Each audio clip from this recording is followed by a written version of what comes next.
कि मैं कैसे विश्वास कर सकती हूँ कि मैं जाऊंगी, क्योंकि मुझे पता है कि इन्होंने पूरी तैयारी कर रखी है कि जैसे ही आएगी मैं ऐसे बोलूँगा कि मेरे समर्थकों ने इसको मार दिया, तो हम तो बिल्कुल सांस नहीं ले सकते। हम अब तो मेरी नॉर्मल ज़िंदगी पता नहीं मैं कब जी पाऊँगी। हमारे साथ पीड़ित हैं जो खरड़ में एक पास्टर हैं, उन्होंने इन्हें प्रताड़ित किया है, जानते हैं इनसे। बताएंगे कि क्या हुआ आपके साथ आखिरकार जो आप इतना एग्रेसिव होगी, पुलिस तक मामला पहुँच गया? ये थर्सडे मीटिंग की बात है। थर्सडे मीटिंग में लाइव चलती है। लाइव मीटिंग के बाद हमें रोका गया था कि सारा स्टाफ यहाँ पे रुकेगा, और जब मैं वहाँ पे रुकी हुई थी, सारे बच्चे भी वहाँ पे थे उस टाइम।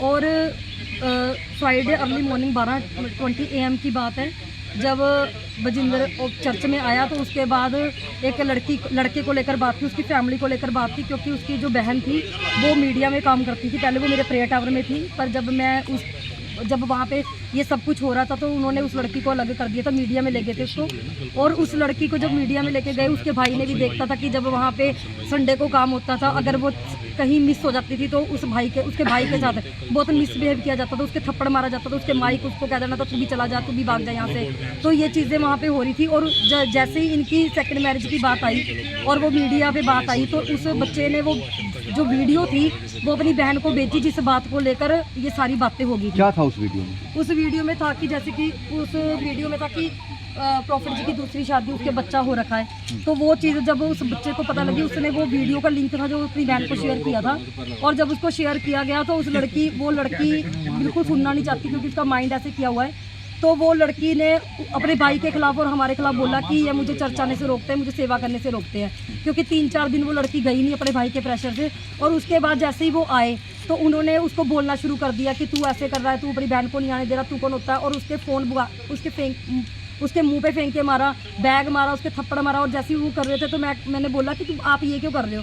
उनकी मर्जी है, वो जॉब करे, सेवा न करे, उनकी खुद की विश है, और वो कर रहे हैं। उसकी बहन नहीं करवाना चाहते वो अपनी फैमिली से।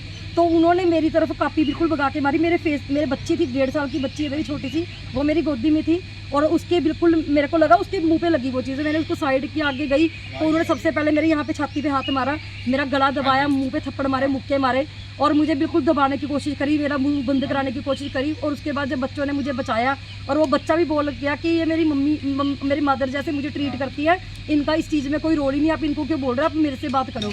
तो उन्होंने उसको इतना ज़्यादा मारा कि वो दूसरे कमरे में जाकर बच्चा सिर पकड़ के अपना रो रहा था कि उसके सिर में इतना ज़्यादा पेन हो रहा था। आप ये बताएं कि चर्च में प्रेयर के नाम पर क्या क्या काम होता है? देखो, अभी तो जो हम अभी के 1.5 साल से जो हम देख रहे थे, वहाँ पे ऐसा कुछ हो ही नहीं रहा।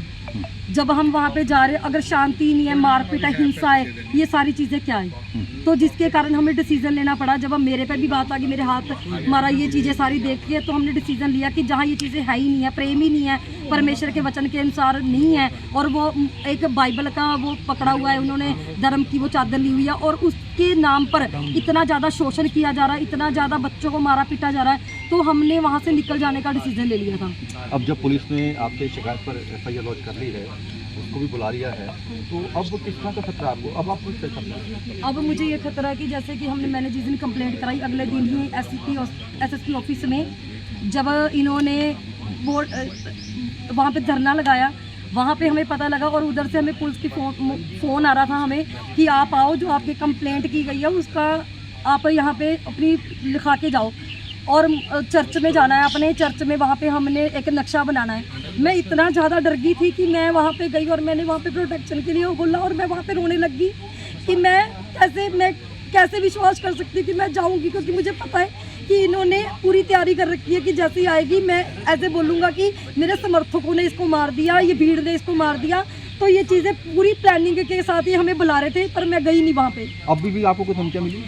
मुझे अभी भी हमें बीच में से ही पता लगा है कि इन्होंने हमारी गाड़ियों के नंबर दे रखे हैं कि जहाँ से भी जाएंगे इनको एक्सीडेंट करा के मार दो। तो अब आप क्या चाहती हैं? मैं चाहती हूँ कि पहले तो कि ये चीज़ सच सामने आनी चाहिए, इंक्वायरी करनी चाहिए, और अगर ये बाहर घूमेगा तो हम तो बिल्कुल सांस नहीं ले सकते। हम अब तो मेरी नॉर्मल ज़िंदगी पता नहीं मैं कब जी पाऊँगी। ये थी पास्टर के खिलाफ जिन्होंने शिकायत की है। इनका कहना है कि शिकायत करने के बाद हालांकि FIR लॉन्च हो चुकी है, लेकिन अभी भी इन्हें और इनके परिवार को जान का खतरा है। पंजाब के CTV के लिए रमेश।